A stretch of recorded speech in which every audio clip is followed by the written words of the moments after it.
할렐루야. 네, 할렐루야 하면은 생소한 말인데, 할렐 하면은 이게 찬양한다 이런 뜻입니다. 야는 야훼, 여호와, 하나님을 말합니다. 루는 히브리어로 무엇을, 그래서 할렐루야, 하나님을 찬양하라 이런 뜻입니다. 그래서 교회 다니는 사람들, 예수님 믿는 사람들은 즐겨서 할렐루야라는 말을 많이 합니다. 그런 뜻으로 제가 다시 한번 할 때 똑같이 할렐루야라고 화답하면 좋겠습니다. 할렐루야. 할렐루야. 안녕하십니까. 오늘 참 귀한 주일인데 우리 교회에 귀한 발걸음을 해주신 모든 분들을 주님의 이름으로 환영합니다. 우리 학생들도 있고 또 부모님들도 계시고 또 여러분들 함께 오셨는데요.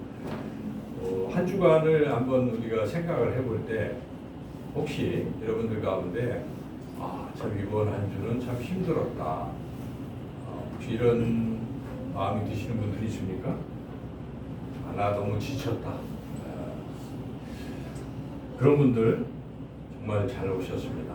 왜냐하면 하나님은 우리에게 힘을 주시고 평안을 주시고 또한 위로를 주시는 그러한 분이시기 때문입니다. 아마도 하나님께서 여러분들에게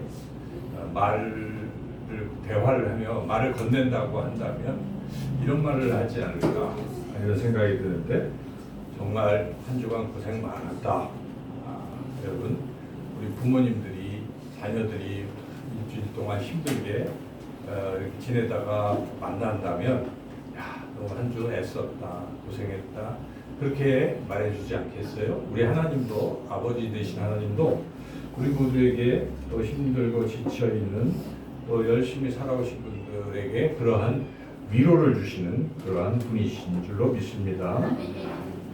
특별히 저는 우리 또 학생들, 여기 중학생도 있고 또 초등학생, 고등학생, 또 어떤 청년 학생들은 이제 잠시 후면 또 수능 시험을 치는 그런 귀한 친구들도 이렇게 와 있는데, 아마 이 학생들 공부 참 열심히 할 것입니다.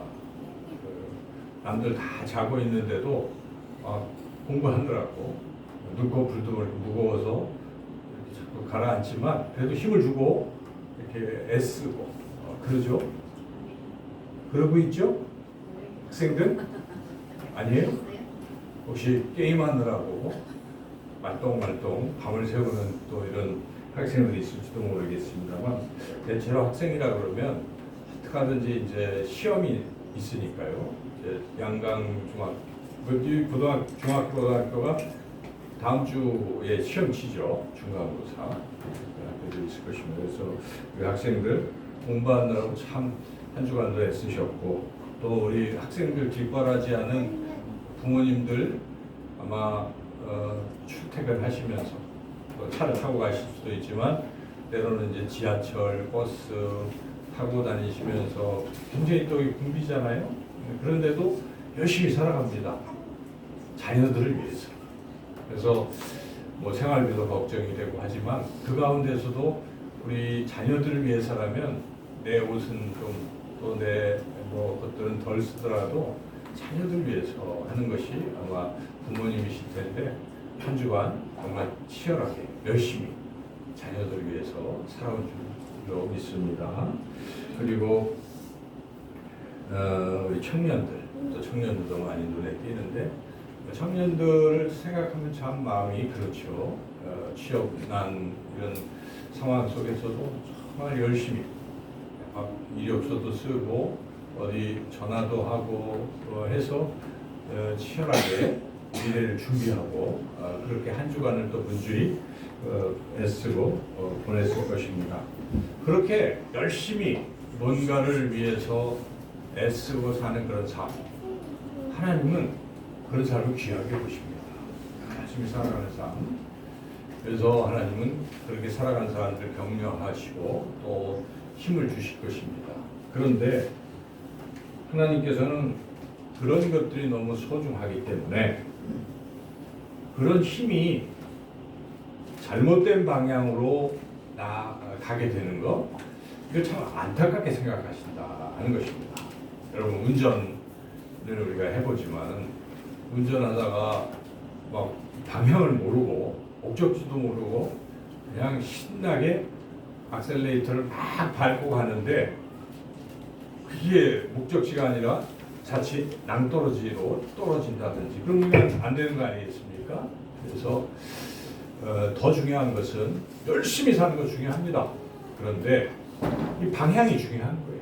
무엇을 위해서 이렇게 열심히 살아가고 있는 것인가? 그래서 하나님께서는 방향에 대해서 알기를 원하십니다. 오늘 아마 우리에게 이렇게 질문하실지 모르겠습니다. 너는 지금 어디로 가고 있느냐? 제가 이 설교의 제목을 어디로 가고 있나요? 이렇게 정해봤는데요. 여러분, 하나님의 관심도 우리가 어디로 가고 있는지에 대해서 지대한 관심을 갖고 있습니다. 그래서 우리가 인생을 살아갈 때 오늘 특별히 이렇게 나오셨으니까 잠시 멈추고 생각을 멈추고 나는 지금 어디를 향해 가고 있는지 이 질문에 대해서 함께 진지하게 답변하고 또 오늘 주시는 말씀을 통해서 나는 과연 어디로 가야 할지 그 해답을 얻으시기를 주님의 이름으로 축원합니다. 이런 질문을 놓고 우리가 이제 맨 먼저 생각하는 것은 내가 가는 게 지금 맞나? 난 제대로 가고 있는 것인가? 그런데 제대로 가고 있는지 또는 이게 내 자신이 고장이 났는지 이런 걸 우리가 어떻게 알 수 있을까요? 제가 계속 차에 대해서 비유를 하고 있는데 여러분들이 다 익숙한 것들이라서 차 운전하시는 분들 생각해 보십시오. 저도 한 몇 달 전에 멀쩡히 가다가 갑자기 차에 경고등이 딱 뜨더라고요. 뭐 뜨잖아요. 빨간 거, 또 노란 거 막 이렇게 뜨잖아요. 그러면 덜컥하잖아. 이거 뭐 차가 어디가 고장난 거야. 그런데 대충 뭐 사인 보면 어디쯤 고장날 것 같다는 걸 막연히 알지만은 진짜 고장나는 걸 잘 모릅니다. 그래서 그걸 그대로 카센터에 가면은요, 갔더니 카센터에서 뭐 무슨 스캐너라고 하는 거를 갖다 딱 연결해가지고 딱 보니까 뭐 코드가 뜨고 그 코드에 대한 해석을 했을 때 이거는 뭐 배터리가 어떤 뭐가 잘못됐다 하는 그 진단을 내리더라고요. 그래서 그러한 증상, 여기서 이 고장 신호, 이런 경고 등 이런 것들이 우리 인생에서 뜰 수 있다는 것입니다. 내 인생에 내가 지금 제대로 가고 있는지 그렇지 않은지를 알려주는 인생의 경고등이 뜬다는 것입니다. 그 경고등이 뭐겠습니까? 우리가 흔히 느끼는 그런 거예요. 허탈감을 느낀다든지 무력감을 느낀다든지 불안하다든지 이런 마음들이 자꾸 찾아오잖아요. 경고등이라는 것입니다. 그것이 지금 그것은 너 고장났든지 아니면 네가 지금 인생의 길을 잘못 가고 있다든지 알려주는 신호라는 것입니다. 그러한 경고등이 우리 인생 가운데 뜰 수가 있는데 예를 들어서 내가 뭐 하다가 막 실패할 때, 그죠? 그럴 때 막 마음이 어떻게 불안하고 두렵고 막 이러잖아요. 그럴 때 물론 떠요. 실패할 때, 안 될 때. 그런데요, 더 많이 뜨는 것은 어떤 거냐면 성공했을 때도 뜬다는 겁니다. 여러분, 우리 지금 고3 친구들이 다 지금 소원이 대학교 합격이잖아요. 어느 대학에 내가 합격하고 싶다. 이런 걸 가지고 지금 막 코피 흘려가면서 열심히 하고 있잖아요. 그러다가 딱 때가 되는데 합격증 이렇게 날라오면 어떻게 될까요? 너무 좋겠죠. 그래서 많은 사람들에게 물어봅니다. 당신 언제 기뻤습니까? 하면은 흔히들 대학교 합격증을 할 때가 정말 기뻤어요. 이렇게 말하기도 합니다. 물론 오랜 산 사람들은 그것보다 또 다른 행복들이 있겠지만은 대체로 젊은 층들은 이제 그런 것들이 큰 기쁨일 것입니다. 그런데 그렇게 합격을 했어요. 온 잔치가 벌어지고 가족들이 다 좋아하고 너무 좋았어요. 그런데 그로부터 이제 시간이 좀 지나다 보면은 학교도 다니고 뭐 그런데 얼마 안 지나면 불안해져요. 야, 내가 막 그렇게 꽃피우면서 대학교를 왔는데 또 취업도 해야 되잖아. 또 그다음에 또 다음은 또 뭐지? 계속 자기 앞에 그런 것들이 있기 때문에 평안을 누리고 행복을 끝까지 누리는 사람은 없습니다. 또 다른 불안감, 또 허탈감 이런 게 찾아온다 하는 것입니다. 학생들 뿐이겠습니까? 우리 청년들도 마찬가지입니다.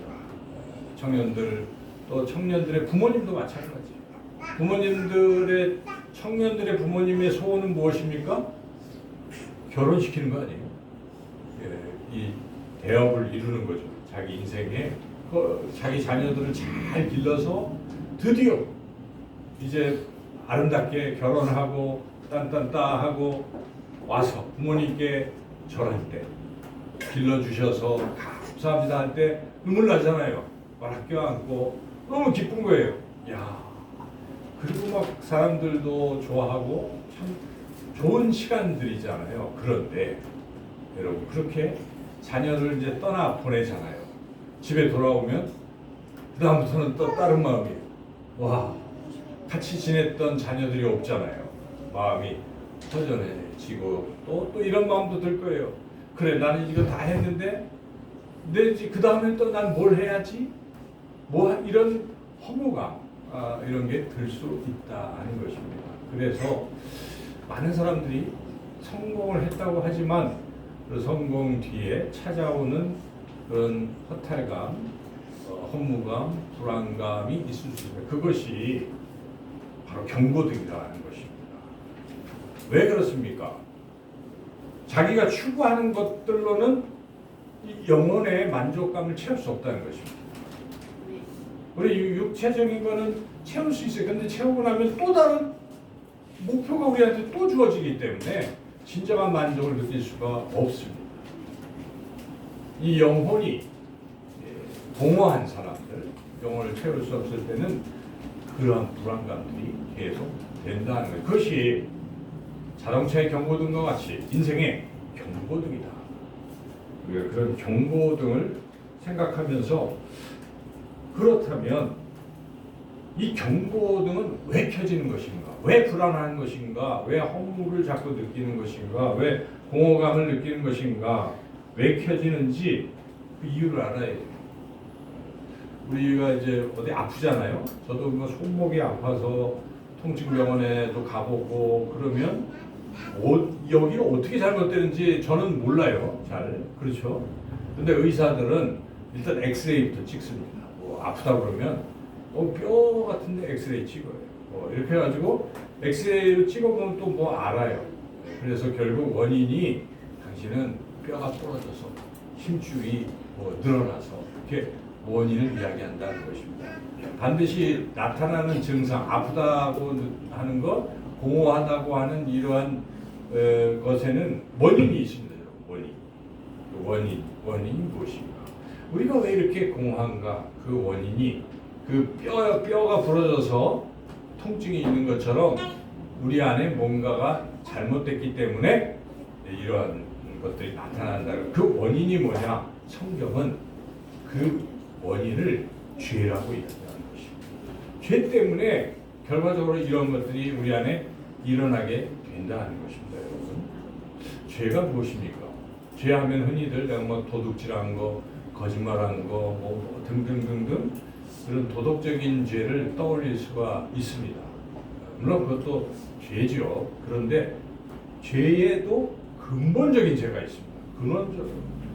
그것 때문에 도덕적으로 또 이렇게 자꾸 죄를 짓게 되는 것입니다.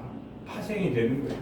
본질적인 죄, 그것은 내 마음대로 살겠다는 게 죄라는 것입니다. 성경은 그렇게 말씀하고 있습니다. 성경은 내 인생이기 때문에 내가 주인이야 하고 자기 인생의 운전대를 자기가 꽉 움켜쥐고 자기가 살아가는 것을 성경은 죄라고 하는 것입니다. 하나님이 우리를 만드셨는데 그 하나님과의 연결이 끊어지고 자기 혼자 독단적으로 살려고 하는 것을 성경은 죄라고 하는 것입니다. 그래서 하나님 없이 내 마음대로 사는 삶을 성경은 죄라고 하는 것이죠. 죄 때문에 우리 인생에 채울 수 없는 그런 공허함, 그런 것들이 자꾸 생긴다 하는 것이죠. 그런데 그런 것만 생기는 게 아니고 근본적인 문제가 있습니다. 이 죄의 문제가 해결이 안 되면 결국은 완전히 망가져 버리는데, 뭐가 망가지냐면, 차로 말한다면 내비게이션이 망가지는 것입니다. 인생의 내비게이션이 망가진다는 것입니다. 그래서 이런 증상이 나타나는 거예요. 나는 이제 행복, 결혼도 하고 취업도 하고 등등등, 집도 사고 등등등, 이런 행복을 향해서 간다고 내비게이션에다가 딱 넣었어요. 도착지를 행복이라고 넣고 살아가는데, 내비게이션이 고장나면 이런 일이 발생할 수가 있어요. 나는 행복인 줄 알고 막 몰고 갔는데 그게 낭떠러지로 떨어질 수 있다는 것입니다. 그렇습니다. 인생의 이 내비게이션이 망가질 수가 있어요. 죄를 지으면 그러한 내비게이션이 망가지게 된다 하는 것입니다. 그리고 그 망가진 내비게이션은 결국 우리의 인생을 어디로 인도할 것인가. 물론 허탈감, 열등감, 불안감, 이런 것들도 주지만, 근본적으로 우리가 이 내비게이션이 망가졌을 때 이 죄의 결과, 우리 인생에 어떠한 풍경이 펼쳐질지를 오늘 성경 말씀은 우리에게 분명히 말씀해 주고 있습니다. 그 모습이 우리가 읽었던 8절부터 11절 사이에 나오고 있는데요. 특별히 첫째는 이 8절 읽어볼까요? 주께서 우리의 죄악을 주의 앞에 놓으시며 우리의 은밀한 죄를 주의 얼굴빛 가운데 두셨으니. 자, 이 말씀이 좀 복잡한데, 이 말씀의 뜻은, 우리가 죄를 졌잖아요. 우리 죄가 지금 누구 앞에 있습니까? 주의 앞에 있어요. 그러니까 주님이 보고 계신 것입니다. 주님의 얼굴빛 가운데에 우리의 은밀한 죄가 다 드러나고 보이고 있다는 것입니다. 마치 의사가 우리의 병을 진단하기 위해서 엑스레이를 딱 찍었을 때 그 속에 깨진 뼈를 보듯이 하나님 다 보고 계신 것입니다. 그 죄. 그러니까 이 죄 때문에 그런 여러 가지 일들이 펼쳐지는데, 이어지는 우리의 풍경들은 9절부터 이제 나오는 것이죠. 9절을 읽어보겠습니다. 우리의 모든 날이 주의 분노 중에 지나가며 우리의 평생이 순식간에 다하였나이다.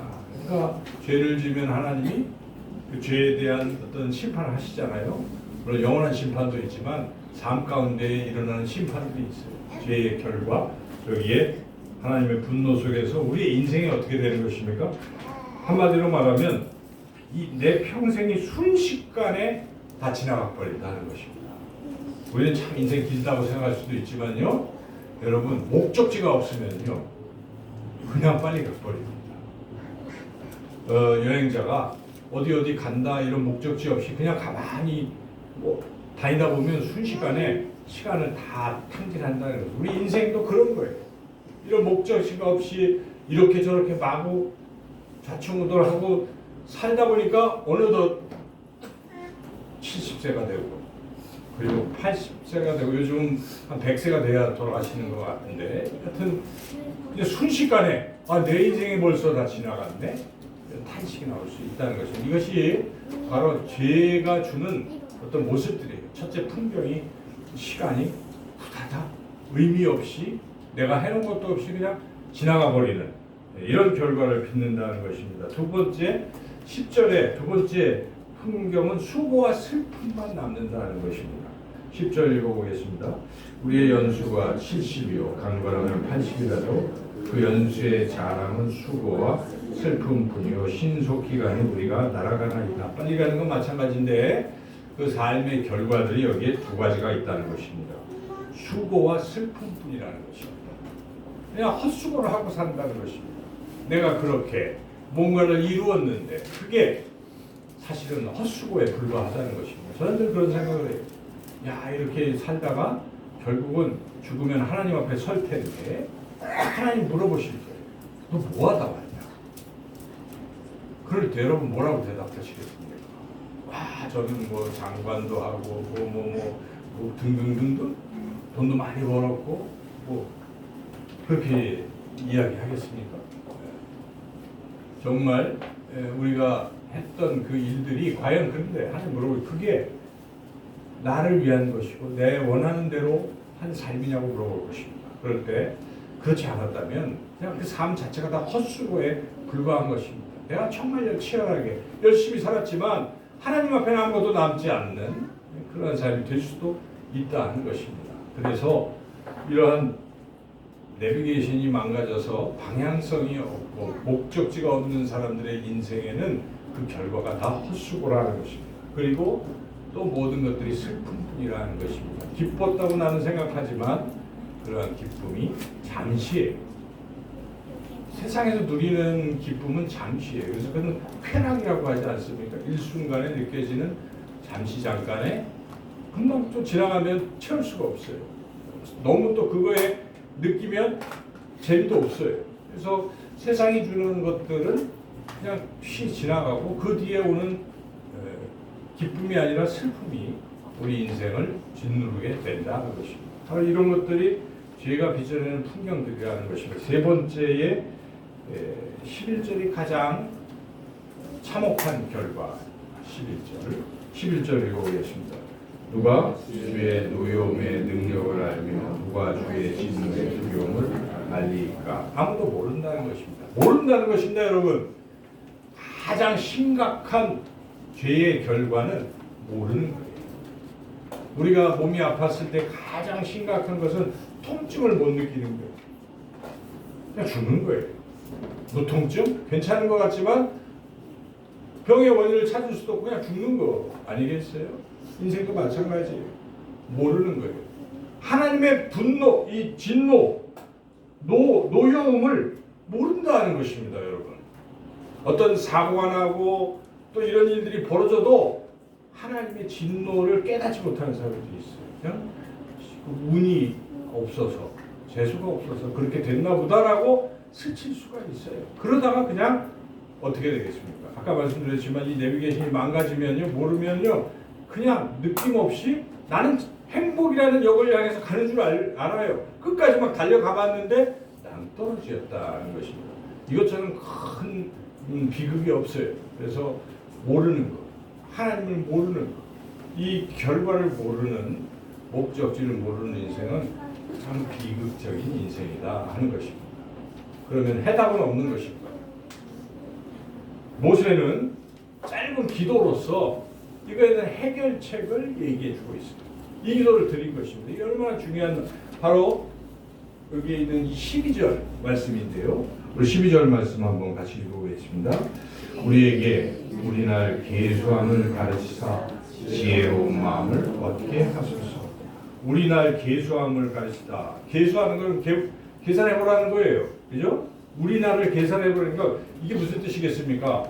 하루 이틀, 금방 가네. 인생 짧네? 짧다는 걸 느끼라는 것입니다. 그게 지혜로운 것입니다. 여러분, 이 인생 길다고 생각하면요, 별 준비도 안 해요. 죽음을 준비하기는커녕 그냥 또 진리를 알 생각도 안 합니다.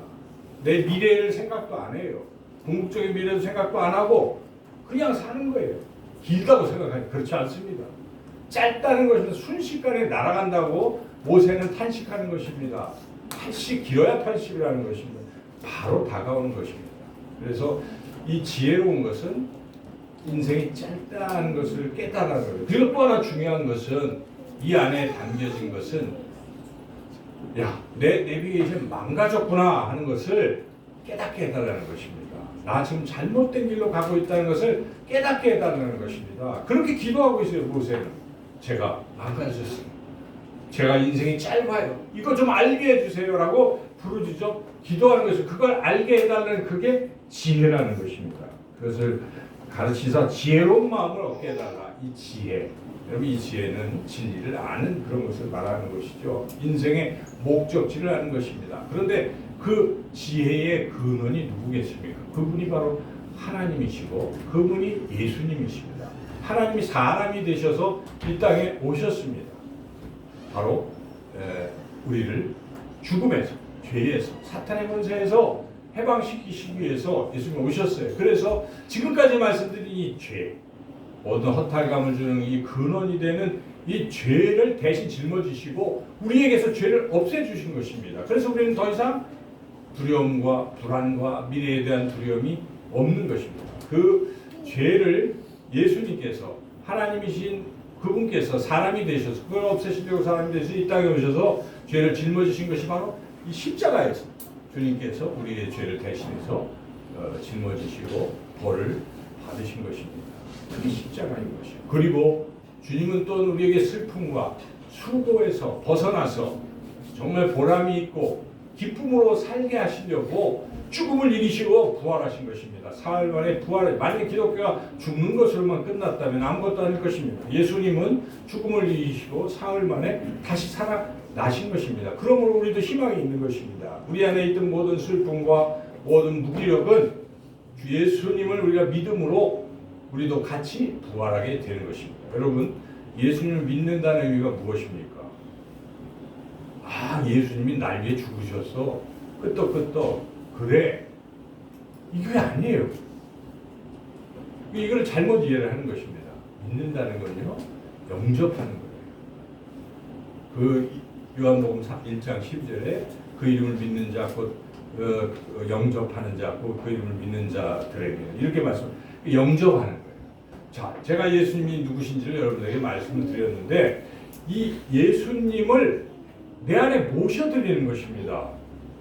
인생이 바뀔 것입니다. 예수님이 내 안에 계시면 달라져요. 주인이 바뀐 것입니다. 지금까지는 내가 주인이야. 죄 가운데서 내 마음대로 막 살아보고 싶고 쾌락과 이게 다 해보고 싶었어요. 그런데 그 끝이 허무에 불과하잖아요. 슬픔에 불과한데 주인을 바꾸는 것입니다. 고장낸 내비게이션을 바꾸는 것입니다. 예수님이라는 내비게이션을 내 안에 모셔드리면 새로운 내비게이션이 생기는 것입니다. 그 예수님이 길이요 진리 생명이기 때문에 이제는 내 인생을 예수님이 인도하실 것입니다. 그러기 위해서는 새로운 내비게이션이 내 안에 있어야 되는데 바로 예수님이 내 안에 있어야 돼요, 여러분.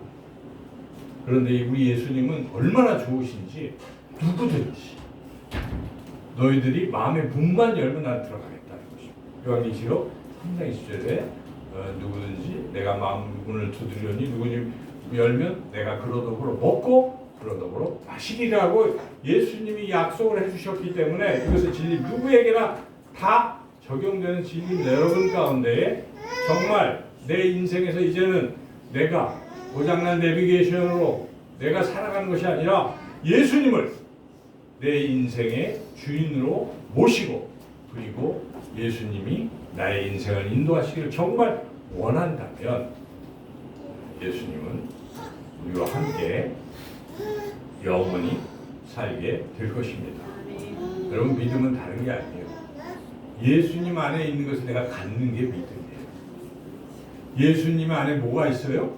제일 중요한 것은 영생이에요.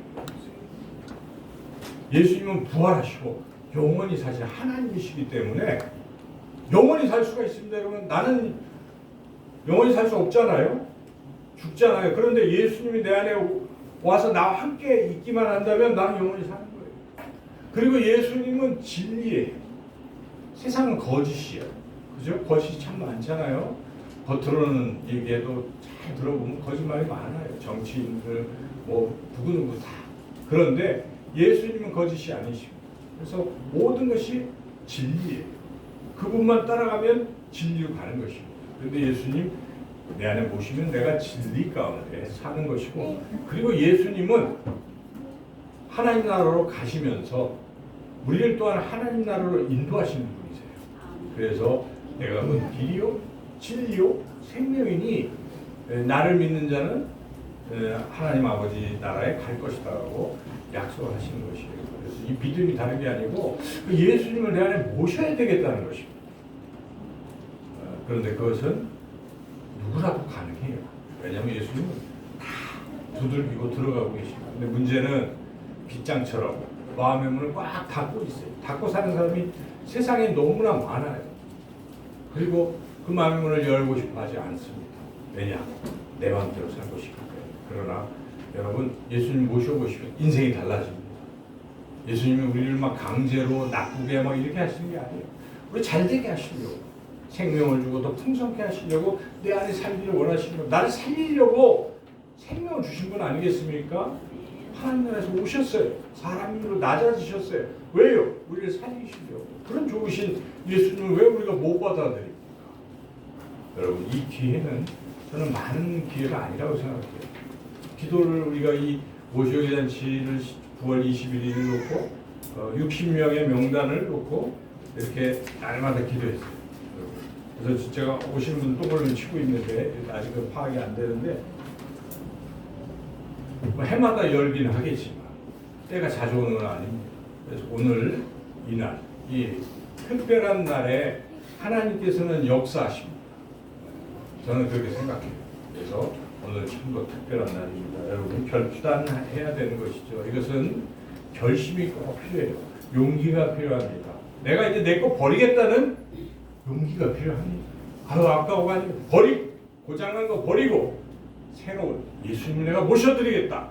결단하시기 바랍니다. 다 같이 눈을 감으시고 한번 생각해 보시오. 내가 내 인생의 새로운 전환점을 삼을 것인지, 정말 예수님을 내 안에 모셔드릴 것인지 결단하시고, 이 시간 정말 우리 예수님을 내 안에 꼭 모셔드리고 싶은 그러한 분들, 또 이미 내 안에 예수님이 계시지만 그동안 예수님을 잊고 살았다면 이 시간 다시 한번 새롭게 예수님을 모시기를 원하시는 분들은 눈을 감은 채 조용히 자기의 손을 가슴에, 심장에 이렇게 대고 저를 따라서 기도하시기 바랍니다. 하나님 아버지, 저는 죄인이었습니다. 지금까지 하나님 없이 제 마음대로 살아왔습니다. 제 인생에 왜 수고와 슬픔이 가득했는지, 왜 방향을 잃었는지 이제야 깨닫습니다. 오늘 제 인생에 고장난 운전대를 내려놓습니다.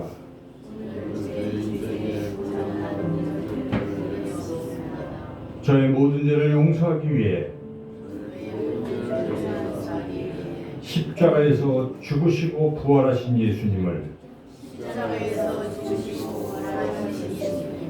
제 인생의 새로운 주인으로 마음에 모십니다. 이제부터 저를 다스려 주시고 하나님이라는 진짜 목적지를 향해 저를 인도해 주시옵소서. 살아계신 나의 주님, 예수님의 이름으로 기도합니다. 아멘. 제가 한번 더 기도하겠습니다. 하나님 감사합니다.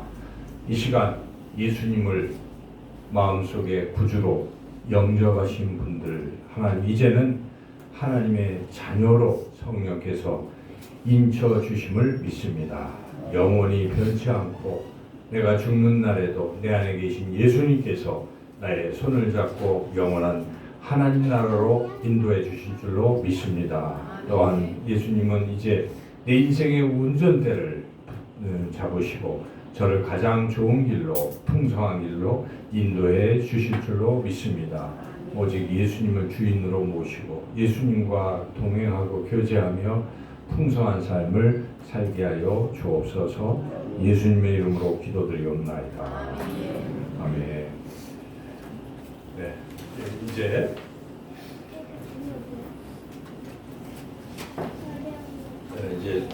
신앙 고백을 하겠습니다.